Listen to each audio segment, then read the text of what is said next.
Okay, hello everyone. This is my presentation on supercapacitors and what they are, as well as how I use PVA gel as an alternative spacer material. Okay, so let's get into what a supercapacitor is. So the best way to think about what a supercapacitor is you can imagine a battery as like a camel and a regular capacitor as a cheetah.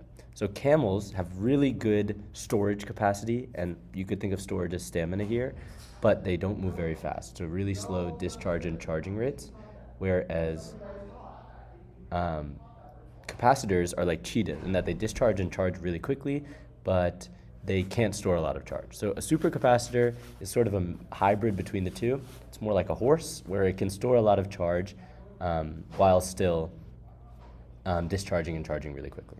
So now let's get into what my work was. The problem with our supercapacitors is in the capacity we were using them, we were sending them to space to make different measurements for us, for NASA actually. And what would happen is in the capacitor you have an ionic liquid. So like this is an electrode and they are held together by the spacer. And then inside the spacer we would just put ionic liquid, and then we would sort of epoxy it shut like a sandwich. The problem is when you send it to space, the epoxy can get a little brittle and then crack, and then the liquid will just leak out. And when the liquid leaks out, you lose all the capacitance, and so for something like space travel, it's not really viable. And so our idea was, hey, why don't we replace this liquid with a gel? So we found this structure called PVA gel, or polyvinyl alcohol gel. It's used in batteries as an electrolyte medium. And you can sort of just think of it like a sponge, okay? So it'll hold all of the liquid together. And originally in our lab, we used this thing called P14, which was an old ionic liquid.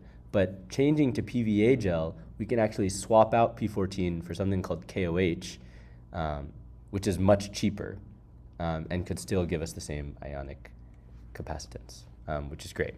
So how did that go? These were our results. And we actually hit a lab record of 1.7 microfarads, which is unbelievably good. You know, like before this, we were, my team specifically, we would fabricate them and we would get around 0.2 to 0.3 microfarads. So it's an improvement by a large margin. And so now our job is to just replicate this trial and see how we can improve.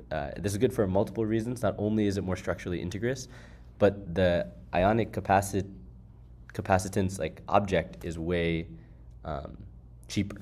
So that's great. Thank you.